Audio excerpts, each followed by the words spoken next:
Spontan çəkdiyim bir videoyla qarşınızdayım. Bugün bizi maddi və mənəvi olaraq, ümumiyyətlə ölkə olaraq geri salan düşüncə tərzi haqqında danışacağım. Hansı ki, bu düşüncə tərzi müəyyən fikir toplusundan ibarətdir və bu fikirlərdən bəzilərini bu videoda qeyd edəcəm. Mən əziyyət çəkirəm, heç kimin görmədiyi əziyyətləri yaşayıram. İlk fikrimiz elə əziyyət çəkməklə bağlıdır. Bir çox insanlar həyatda qalmaq üçün yaşayır ölkədə. Sadəcə həyatını maddi qazanc üzərində qurub və düşünür ki, səhərdən axşama qədər əziyyət çəkirəm, övladlarımı böyütmək üçün və yaxud da həyatda qalmaq üçün, özümü ayaqda saxlamaq üçün. Halbuki əziyyət çəkmək insanı geri salan, həm maddi və həm mənəvi baxımdan aşağı salan bir düşüncə tərzidir. Əziyyət çəkməyin yanında zəhmət çəkmək deyə bir termin də var. Zəhmət çəkmək insanın istədiyi bir yerə çatması üçün orada hansısa bir problemlər ola bilər, orada sənin aşmalı olduğun maneələr ola bilər, onun öhdəsindən gəlməkdir. Əgər sən həyatını əziyyət çəkmə prinsipi üzərində qurmusansa, heç vaxt nə maddi, nə də mənəvi olaraq irəli gedə bilməyəcəksən. Amma zəhmət çəkmə üzərində qursan, əmin edirəm ki, sən maddi və mənəvi olaraq həyatdan daha çox zövq alacaqsan. İndi siz həyatınıza baxın, siz həyatda əziyyət çəkdiyinizi düşünürsünüz, yoxsa zəhmət çəkdiyinizi düşünürsünüz? Yazıqam, mənə dəyməyin. Mən yazıqam, mən həyatda nələr görürəm, mən nələr çəkmişəm. Özünə yazıqlıq duyğusunla yaşayan insanlar. Mən yazıqam, mənə həyatda dəyib toxunmayın, mənə yazığınız gəlsin, mənə acıyın. Bu kimi mesajları mütəmadi olaraq ötürən insanlar var. Onlar qurban psixologiyasında olur və hətta qadınlarda bunu daha çox müşahidə edirəm. Mən min bir əziyyətlə böyümüşəm, mən qadınam, qadınlar bu həyatda əziyyət çəkir kimi fikirlər səsləndirirlər tez-tez.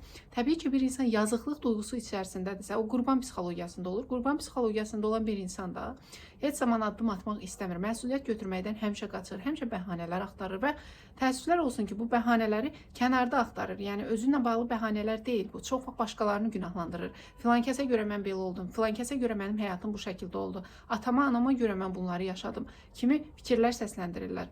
Əgər bir insan özünə yazığı gəlirsə, mütəmadi olaraq bu yazıqlıq duyğusunu yaşayırsa, onun həyatdan zövq alması mümkün deyil. Həm maddi, həm də mənəvi olaraq geri düşür. Sizdə də yazıqlıq duyğusu varsa, əgər hansısa bir çətin problemlə qarşılaşmısınızsa və burada özünüzə mütəmadi olaraq yazığınız gəlirsə və yaxud da ünsiyyət zamanı başqalarından sanki dəstək gözləyirmiş kimi ünsiyyət qurursunuzsa, əmin olun ki, bu fikirlər, bu təfəkkür tərzi sizi irəli aparan deyil. Başqaları mənim paxıllığımı çəkir. Hamı mənim qeybətimi eləyir. Mən artıq bilmirəm nə edeyim. Cəmaət mənim haqqımda danışır. Mən artıq bilmirəm necə bir addım atım.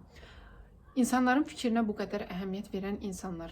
Əmin olun ki, siz enerjinizi başqa bir insanlara sərf eləsəniz, başqa insanların düşüncələrinə, həyatda qoyduğunuz hansısa bir məqsədə çatmaq sizin üçün daha çətin olacaq.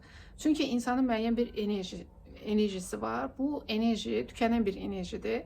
Həmin enerjini düzgün bir işə sərf eləyəndə o enerji daha da artıb böyüyə bilir. Amma biz o enerjini paylayanda, hansı ki kiminsə fikirlərini yönləndirəndə, kiminsə düşüncələrini beynimizdə analiz eləyəndə və yaxud da kimsə bizim haqqımızda danışanda ona reaksiya verəndə o enerjimizi dağıtmış oluruq. Və nəticədə nə olur? Bizim özümüzün planladığımız bir məqsədə getmək üçün enerjimiz qalmır. Ona görə də dəyərli izləyicilər, əgər sizin haqqınızda kənarda söz-söhbət varsa, paxıllığınızı çəkirlərsə, sizin məqsədləriniz haqqında danışırlarsa, adınıza şayələr yayıblarsa, burada enerjinizi onlara sərf etmək o qədər də məqsədə uyğun həll yolu deyil. Sadəcə onlara fikir vermədən, heç nə olmurmuş kimi, sanki lal, kar, kör qismində diqqət yetirmədən hərəkət edin. Əmin olun, mən də yeniyetmə vaxtı elə idim. Yəni, insanlar mənim haqqımda danışanda buna daha çox fikir verirdim. Ay, filan kəs mənim haqqımda nə düşünür? Mən bu addımı atsam onlar nə düşünəcək? İndi hal-hazırda heç bir insanın fikri mənim üçün maraqlı deyil.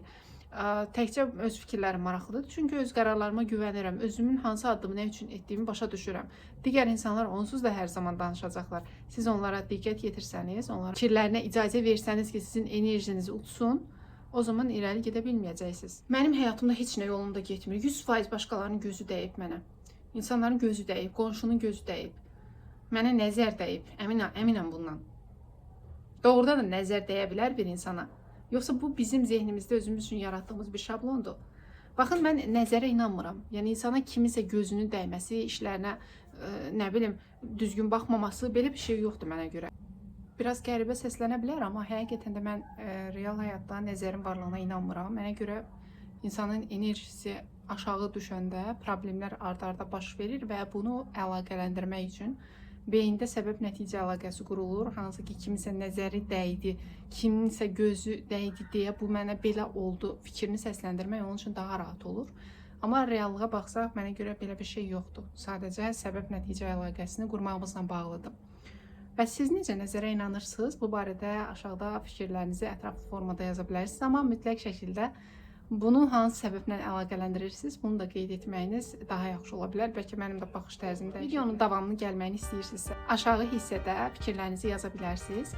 Demək istədiyim fikirlər daha çoxdur, amma istəyirəm ki, videoları qısa-qısa hazırlayım ki, sizin də baxdıqca səbriniz daralmasın. Video ilə bağlı fikirlərinizi həmçinin aşağıda qeyd edə bilərsiniz. Bura qədər izlədiyiniz üçün hər birinizə təşəkkür edirəm. Növbəti videoların davamı üçün səhifəmi izləməyi, həmçinin bu videonu bəyənməyi və dostlarınızla paylaşmağı unutmayın. Hələlik!